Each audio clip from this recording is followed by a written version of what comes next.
All right. What's up, everyone? Kevin Allen here, and I'm back for the Showdown breakdown. Where my turds at? That's right. We're breaking down the Sunday Night Football contest between the Cowboys and the Vikings. Cowboys are at home. We've got a pretty nice game total here, 48 points. Vikings slight home favorites, Cowboys slight home favorites, 3 points at home. So we have a standard sort of pick'em style game, two very, very similar teams. And it's important to note a couple things. Vikings run and pass defense are both top 10 in the league, according to DVOA and yards allowed. Cowboys run and pass defense are both pretty good. I'm going to say top half of the league. So two pretty good defensive teams. Neither one is shut down.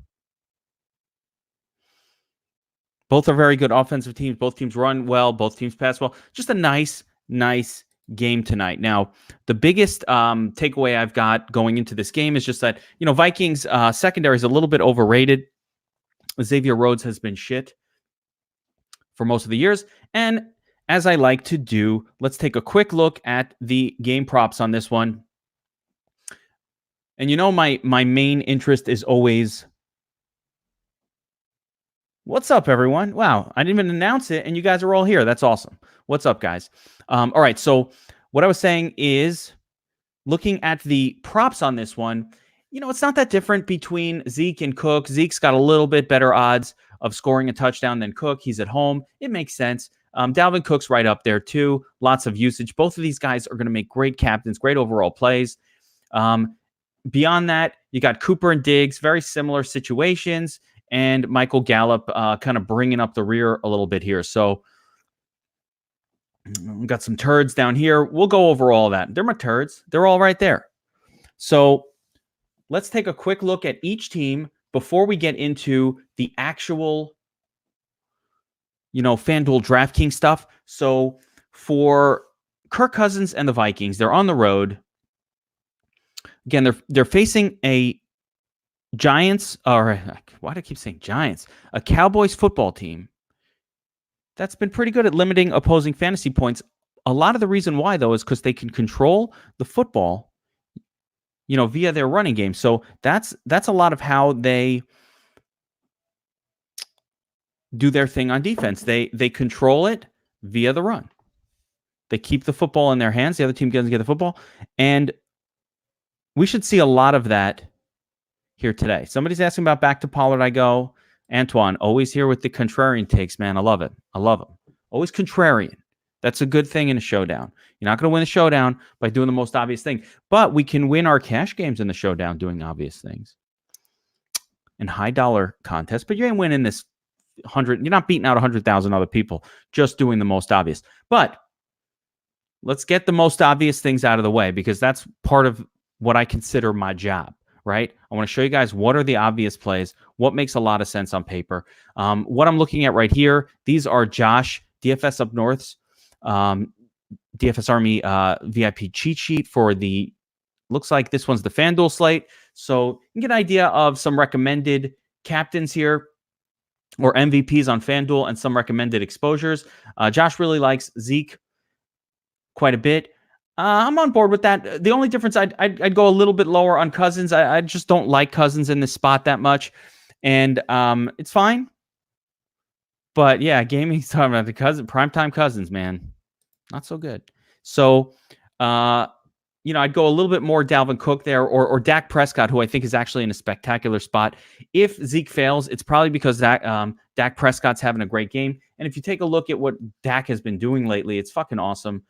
So he really is the man. He's the most expensive on FanDuel this week. But, the guy's putting up 22, 24, 23 points every week. Zeke Elliott, not as good of a matchup. He's right there with Dak. It's going to be close. Zeke really yet to have a ceiling game for us. Dalvin Cook really disappointed last week, but before that, he'd been smashing every week. So let's get lots of Dalvin Cook exposure. Get lots of that in our captain, in our MVP spot. Kirk Cousins, not as great. Actually, he's been spectacular recently, but with no Adam Thielen out there, it's going to be all Cousins, Dix, and Olabisi Johnson, maybe some Cook. So Cousins is in the mix as well. Just not as good as the other ones. He's on the road. Dallas defense, a little bit good. All right, so again, if we're going to use Dak, he throws to Amari Cooper and Michael Gallup. Okay? Now, these are 1A and 1B. Cooper is better than Gallup. There's no doubt. But it's not that much different. And I want to show you the target numbers. 7, 5, 2, 14. Let's look at Gallup. 6, 4, 7, 14. It's not different. Amari Cooper is supposed to play, Vincent's asking. As of now, he's playing. I have not heard that he's not playing. He's questionable. He's supposed to play. He is expected to play. So he should be good to go there. Okay. But the part I wanted to point out is that Gallup and Cooper are not some massively different pairing. Yes, Gallup has a lower fantasy points per game number than Cooper does, but has been a lot more because of touchdowns than it has been anything to do with, targets. They're both getting about the same number of targets every single week. Again, look at it again. I'm not making this shit up. 7, 8, 14. I mean, it's almost identical. So either one of these guys is good. If we have to save and go down to Gallup, we're not going to cry over it. Not going to cry. It's fine. The other guy who's catching passes from Dak Prescott is Cobb. Cobb almost caught a touchdown last week. Story of his life, though. I mean, even with 6 targets, he's not doing a whole lot. He needs the touchdown. He could get it, but I'm putting him in the turd category, guys. That's a turd right there, okay? You can play him. He's 7,500. He's a turd. He needs a touchdown to get you there. It could happen. Don't count on it, okay? The other interesting pieces from this Dallas offense. Where the fuck am I? Where am I? Oh, here we go. The other interesting pieces from this Dallas offense, a little bit, obviously, the kicker, great. Love Brett Maher in the spot. Love the kicker. We're going to load up on him, especially on FanDuel, on DraftKings, even more than FanDuel. This is the type of game where the kickers do really well. Both teams have quality defenses. The way a kicker does well is a team is driving and the opposing defense gets a stop, right? You got better defenses get a stop, right? Shitty defenses, they don't stop anybody. You fucking score, or it's a turnover or some other crazy shit. Good defenses, these are good defenses. They're not great. Both teams have good defenses. They can get a stop. So both kickers are in play here. Brett Maher being the home kicker, the favored kicker, a little bit more in play than the other one. We're still talking about, let's see, Dak Prescott's weapons. So we've got Jason Witten and Blake Jarwin. Witten's a little more involved. 9 targets, 8 receptions, 7 targets. Like, he's pretty involved. If he gets that touchdown, you're having a pretty good game. Blake Jarwin had the touchdown, I think, last week, but much less involved. So this is a real turd. This turd's price is too fucking expensive compared to his target totals. We really want to focus on Jason Witten over Jarwin. Jarwin is a 5% or less super turd. Game total, hidden stash, you missed the opening, is 48 points with Dallas favored at home by 3. So it's essentially even teams where Dallas is getting the home field 3-point bump. Tony Pollard is the turdliest of turds, Antoine. He's the turdliest. Not good. But very turdly. He's pointing. Look. Antoine's pointing to Tony Pollard. He wants you to play him. Right? He's a fucking turd, though. So don't play too much of this guy. He's only coming in. They use him a little bit in passing work, but it's going to be Zeke. 5% exposure. No more for me. Still going through players from Dallas. Tavon Austin's one of these turds that I always like to get a share or two of. Look what he does. He just sneaks one in once in a while. Now, that said, let's make sure he's starting. I think he was out last week with an injury. So last time he played November 4th, news, didn't receive a target. Okay, now he's playing. So he's a turd that you can take a sniff around if you want. Any other Turdleys down here? If Dalton Schultz is playing, let me see if he's on the domination station. I should be doing it via the Dom. Let's do it this way so we can see. I like to see where my Turds at. Prescott. All right, so yeah, Tavon Austin, Tony Pollard. This is your group, right? So if Dak Prescott is going to be your captain, you do not need to force two players. Like you don't need to have Cooper and Gallup together, or Cooper and because there's no third guy. Dak Prescott is the type of quarterback that could run in 1 or 2 touchdowns. As a matter of fact, if you look at his odds of scoring, they're as good as like a lot of these guys, plus 225 that he runs one in for a touchdown. Now contrast that with Kirk Cousins at plus 750. Kirk Cousins, you probably need, for him to be the captain, you need him with 1 or 2 of his guys. 2, I'm going to say. So for your Cousins lineups, where he's captain / MVP, we want 2 of his guys with him, his pass catchers. But for Dak, who has a plus 225 shot at scoring a touchdown, which is 38%, not bad.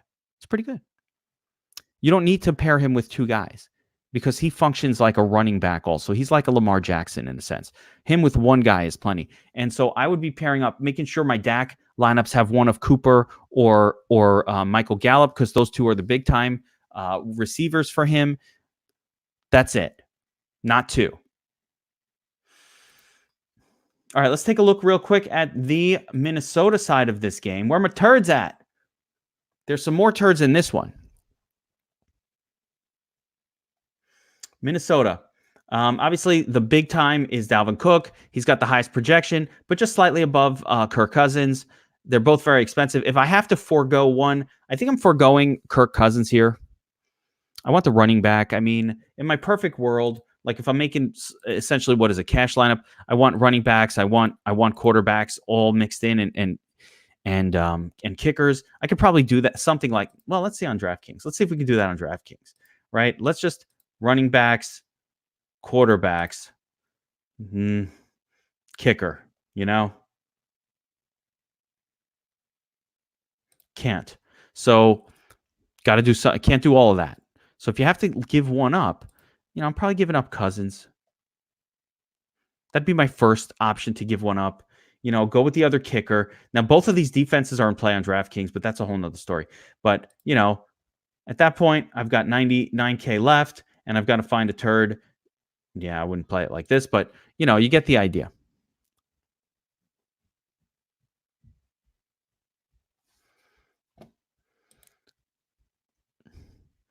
Vincent saying that Dak was with 2 of his pass catchers. And to be clear, I didn't say avoid him with 2. That I just want to make sure that came through clear. I'm just saying you don't have to force 2 pass catchers with Dak. In other words, if you set that rule, then every single lineup you make is going to have 2 pass catchers with Dak, right? What if that doesn't win? Like, yeah, that can. But with Cook or with Cousins, it's borderline a lock. That's what, if I'm setting a rule, I want it to be almost to the point where there's almost no chance of this eventuality like winning, right? I want to set it up so that there's like the math just doesn't work if the rule isn't in place for my lineup to be the best lineup in the thing. Do you understand the difference? Yes, of course, Dak with 2 pass catchers can work. The question is, does he have to be with 2? And so my answer to that is no, because he can run for touchdowns. Even today, if you watch Lamar Jackson, like you did pretty well if you played Brown and Andrews with him today, like it's great. But there have been weeks where you didn't have it. So it wasn't a need is where I'm getting at. Okay? More important to understand that difference. All right, so let me go back to the Yeah, no doubt, my man. I appreciate you putting it out there. All right, so let's continue with the breakdown of the Viking side of this game. Okay, so obviously Kirk Cousins, Thielen is out. That leaves Diggs as the top guy. Diggs is a really great play. I mean, notice last week that he didn't do shit as the solo guy, right? So every wide receiver can fail no matter what. what a strange week that was last week, and with the Vikings overall and Cook and everybody failing. But it happened. So Thielen being out, Diggs is going to be a great play. A lot of looks going to go his way. The other two guys, Rudolph and Irv Smith, these are turds. He's still not getting a lot of looks, Kyle Rudolph, but you want to get like 5-10% exposure. Don't go crazy with these guys. They're turds.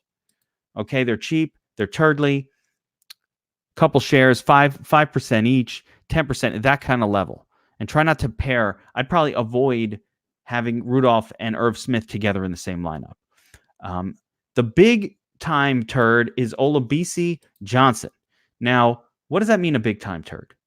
I don't fucking know. It looks like he's a little bit ahead of Laquan Treadwell for the number 2 spot on this offense for the Vikings at wide receiver with Thielen out. So, okay. He had 8 targets 1 week. That's pretty good. Didn't do a whole lot of anything the last couple weeks, but it looks like he's ahead of Laquan Treadwell. That said, I think Laquan Treadwell actually had like his best game of his life last week, but Laquan Treadwell never does anything. So, I'm not counting on this dude. Again, these are turds. What is a turd? Somebody you don't want more than 10% of in these showdowns. Now, why are we looking at turds all the time? Shitty players or shitty fantasy scorers. We have to in these showdowns. You see every single week, it's some weird shit player that winds up in the perfect lineup. You're trying to beat 104,574 other lineups, so you've got to have some uniqueness in what you're doing. Let's do a quick kind of run through. I don't think this is a great week to sort of assume that you can. Wait, did I miss anyone? Yeah. Oh, at running back, of course, Dalvin Cook's a great play. He's always a great play. This isn't the best spot, but it is in, it's in the Dallas, very nice weather-controlled environment. If it's not a dome, it's, a weather-controlled environment for all intents and purposes. He's had nothing but good games all year. Even in his shitty game last week, he had a pretty good game. So Dalvin Cook's a great spot. Alexander Matheson's more of a guy that I want in a game where the Vikings are smashing, right? So he's the backup. We know this. He's getting some looks, but he's a guy that I want when the Vikings are in a situation where they're going to be leading heavily, and you'll see why. He doesn't do a lot in close games, like 23-26. He did nothing. A smash game, he got you a little something, and he didn't even get in the end zone. This was a showdown. We had a lot of Matheson. I even did the Matheson song. Didn't pay off. Smash game 12, losing only 2. Smash game 9. This is what he does. When his team is dominating, they'll bring him in. But if not, they're going to lean on Cook.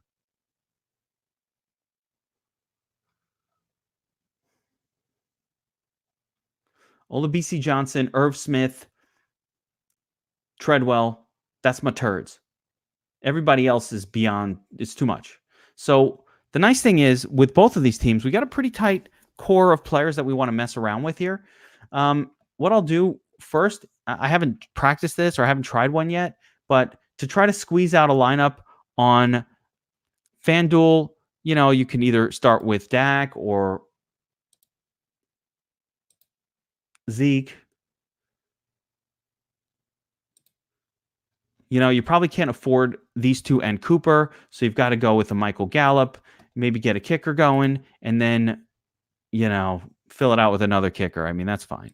Or if I had 1,500 left, I can get up to a Stephon Diggs, something like that. So this is one way to approach this kind of slate. We can do something a little different here where we try to get Dalvin Cook in there also, get like a nice little mix, and then we got to put a turd at the end of the lineup. That's fine. Rudolph is fine. It's about it down here, but I guess Kyle Rudolph is playable. So, so you could do something like that. I don't love it, but if Rudolph catches that touchdown, that's a play. It's interesting this week, the way the salaries fell on FanDuel, that you basically have to choose some garbage player. You just, like, my favorite would be Olabisi Johnson. The problem with Olabisi is, again, if you got that, man, it's hard to afford a whole lot. So you have to kind of do maybe like a Mar, and then you can get a Stephon Diggs. This is a pretty good lineup right here. You get all of the Dallas touchdowns right there. You get all of the passing work for the Vikings right there. I'd really like to get to Dalvin Cook, but to do that, we've got to now put a second turd in here, and that part, it gets really brutal. Witten, I guess that's how you go. So, one of the important things to note is when you do these lineups on single game, they can't be perfect. So you're going to take a chance on like some really low volume player. That chance has to work out. That's why you got to make a bunch of these lineups.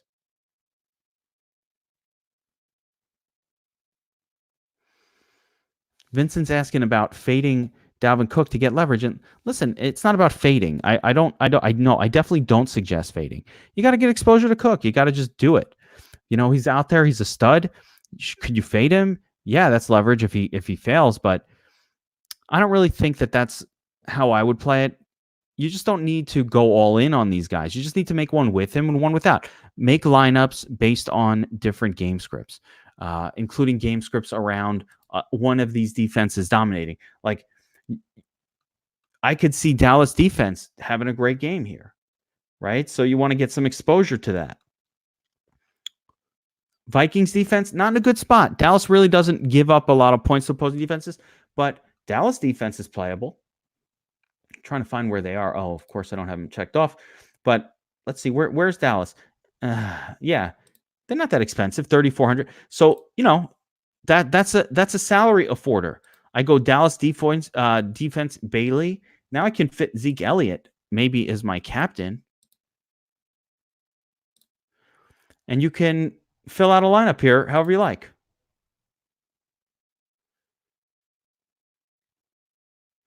Where's my boy Michael Gallup? All right, he's already in there. Yeah, you can fill out a lineup however you like. Dak. Well, it doesn't work, but you get the idea. You want to build lineups around different narratives, and one of which is Dallas dominates or Cook has a bad game. Definitely do that. I'm trying to think what else. All right, so looking at the cheat sheet, we looked at the FanDuel side. Again, I agree with these captains, or I agree with these MVPs for the most part. Dak, we're going to stack with one. Dalvin Cook does not need to be stacked with anything. Zeke Elliott, no stacks. The only thing I could see doing is trying to avoid Zeke at captain with Dalvin in the flex. Like here, for example, Zeke and Dak together, that's a high floor play because you're getting all of the Dallas production, especially if you include the kicker for Dallas in there. You basically get all of the points. Dallas is supposed to score 28 points today, so you can get them all right there. You can get all of the Dallas points right there. The issue is, that's a high floor, but you're not getting much ceiling, and you're certainly not taking advantage of anything that the Vikings do. That's the problem with that approach. So, here you can get a little something from the Vikings, their passing game. Again, this isn't a bad approach, but I think there are other, ways to look at this slate and different things that you could do. I like that line. I'm putting it in. What contest am I in here? I'm going to put that in. I like it. So I made a lineup. Boom. Let's put in the big one. So that's basically it for this breakdown, guys. You're looking at a really good game tonight, high scoring potential, two pretty good defenses. We're going to favor the home team a little bit. Again, I like the Dallas passing game a lot. If I'm looking at defense, I think if we cared about defensive matchups as much, I'd say that the Vikings are better against the run than the pass. So the path of least resistance for the Cowboys might be throwing, which will be cool. There you have Dak to Cooper, Dak to Gallup, all good stuff. We want a lot of exposure to that. But it's Zeke, so you don't want to have lacking of exposure to Zeke as well. That's the whole thing with this one. Same thing with Dalvin Cook and the Viking side. Yeah, Kirk Cousins, not that great on the road, but he's been good recently, very good recently. So we don't want to completely ignore him. He's thrown to Olabisi Johnson. He's throwing Stephon Diggs. They can catch some passes. Diggs is by himself out there. Olabisi has been good in Thielen's absence. Laquan Treadwell's a turd. You can get a little bit of exposure to him. Both of the tight ends are in play for the Vikings. So a lot of different ways of going. Don't get too turdly with your lineups. Let's crush it tonight, guys. Good luck.